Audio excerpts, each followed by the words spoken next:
শুভ সকাল বন্ধুরা, তোমরা সবাই কেমন আছো? আশা করি যে যেখানে আছো অনেক ভালো আছো, সুস্থ আছো, আর তোমাদের আশীর্বাদে আমরা ভালো আছি। নতুন একটি ব্লগে অনেক অনেক শুভেচ্ছা জানিয়ে আজকে দিনটা শুরু করছি। সারাদিন কি করব সঙ্গে থাকো।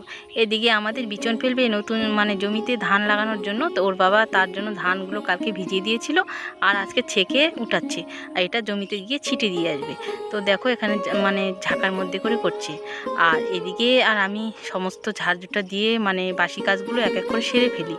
আর ওর বাবার একটু তাড়া আছে, বিচনের ধানগুলো ফেলে এসে আবার এক জায়গায় যাবে। তো এইদিকে দেখো ওর বাবা এখন এই বিচনের ধান নিয়ে চলে যাবে জমিতে ছিটাতে। তো একটু জায়গায় কোদাল দিয়ে চুটিয়ে চুটিয়ে জায়গা করেছে, সেখানেই ফেলে ছিটে দিয়ে আসলে বিচন হয়ে যাবে। আর এখন বৃষ্টি হচ্ছে না অতটা। তো এদিকে দেখো আমি গরুর যতগুলো নোংরা টোংরা সব কিছু মুছে দিচ্ছি, আর এই পাট বাড়ির ভিতর দিয়ে ওর বাবা নিয়ে চলে যাচ্ছে জমিতে ছিটাতে। তো এই যে বিচন বাড়ি প্রায় পৌঁছেই গেছে, আর এদিকে এত কষ্ট জমিতে লোকের মই নিয়ে এসে সমান করেছে, দিয়ে দিচ্ছে।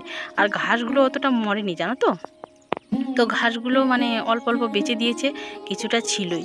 তো এই দেখো এত পাতলা করে ফেলছে ধান। আমি বলছিলাম যে একটু চিকনা ধান ফেলো, যে বিছনের কাতলাটা একটু লাগাবো, তাহলে একটু পায়েস টায়েস অনেক কিছু খাওয়া যায়, রুটি লুচি অনেক কিছুই খাওয়া যায়। তো ওর বাবা বলছে গোটাটা ফেলে দিয়েছে। তো ওর বাবা আর আমার ছেলে যাচ্ছে আমার বাবার বাড়ি। আমার বাবার বাড়ি যাচ্ছে কেন? আম আনতে। আমার বাবার বাড়িতে এত আম হয়েছে বন্ধুরা, প্রচুর আম। তো তার জন্য যেতেই হচ্ছে, আর বাবা বারবার করে ফোন করছে।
বন্ধুরা বাড়িতে তো অনেকক্ষণ ওর বাবা চলে এসে কাজেও চলে গেছে, আমিও খেয়ে দিয়ে একটু শুয়েছিলাম ছাগল গরুকে সবাইকে খেতে দিয়ে। আর এখন কিন্তু বিকেল হয়ে গেছে, বিকেলবেলা আমি ছাগল নিয়ে চলে এসেছি মাঠে।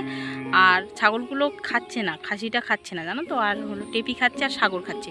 আর এদিকে ভীষণ রৌদ্র, কী করবো জানো, পাট বাড়ির ধারে এসে বসে আছি, তাহলে একটু ছায়া লাগবে। আর আম খেলাম, বাবার বাড়ির গাছের আম খেলাম, দুটো আম দিয়ে মুড়ি খেলাম। এত মিষ্টি, প্রচুর মিষ্টি। আমাদের গাছের আম তো, বাড়ির গাছের আম, বাবার বাড়ির গাছের আম, বুঝতেই পারছো ভীষণ মিষ্টি। তো আমার এখানে আম ছিল, আমের গাছগুলো কেটে দেওয়া হয়েছে, আর আম নেই, তার জন্য আর খাওয়া হয় না। তো এদিকে ছাগলগুলো নিয়েছে, আকাশটা ভীষণ মেঘ করেছিল, বৃষ্টি আসার মতো। এদিকে ডাকছে, মেঘ করছে, রাত্রিবেলা বৃষ্টি আসবে। আর ছাগল গরুগুলোকে নিয়ে সকাল সকালই বাড়ি চলে যাবো। আর গরুটা আমি বাড়ির সামনেই রেখেছি জানো তো, এই যে দেখতে পাচ্ছ। আর এদিকে আমি অনেক দূরে এসেছি ওকে টানতে। আর আমার ছেলে আজকে টিউশন আছে, টিউশন চলে গেছে, নিয়ে যেতে একটু কষ্টই হবে। ওই জন্য আমি বলছি ছাগলগুলো নিয়ে আসি আর গরুটা সামনেই বেঁধে রাখি। তো এই যে মাঠের অবস্থা, প্রচুর ঘাস, বৃষ্টি আসলে এগুলো চাষ করে দিতে পারছো বন্ধুরা, কত ঘাস, প্রচুর ঘাস, প্রচুর ঘাস। আর এই যে দেখো আমার ছাগল বসে আছে। আর এগুলো ঘাস একটাও থাকবে না, বৃষ্টি হলেই চাষ করতে ধরবে, ঘাসগুলো না হলে পচে যাবে, ওই জন্য চাষ করবে। তো এদেরকে আর একটু খাওয়াই নিয়ে চলে যাবো বাড়িতে। তো বন্ধুরা আমাদের খাওয়া দাওয়া হয়ে গেল, আর আমি মাঠের থেকে এসে গা পা ধুয়ে একদম সব কিছু নিয়ে এসে ভাত বসিয়ে দিয়েছিলাম, কারণ আকাশটা ভীষণ খারাপ করছে, তার জন্য। তো বৃষ্টি আসবে না কি, ওই জন্য ওর বাবা আবার আসলো, এসে ওর বাবা মুড়ি খেলো, ভাত খায় না রাত্রিবেলা করে অত। তো আর আমরা সিদ্ধ ভাত করলাম, আলু ভাজা করলাম, এগুলো দিয়ে আমরা ভাত খেয়ে নিলাম। তো আর এত গরম না, আজ ঘেমে যাচ্ছে, প্রচুর গরম, গা পা ধুলাম সন্ধ্যেবেলা তবুও গরম। তো বন্ধুরা আজকে ভিডিও এখান থেকেই, ভালো থেকো, সুস্থ থেকো, কালকে আসছে একটা নতুন ভিডিওর সঙ্গে। আর ভালো লাগলে লাইক করবেন, আর নতুন চ্যানেলটা সাবস্ক্রাইব করে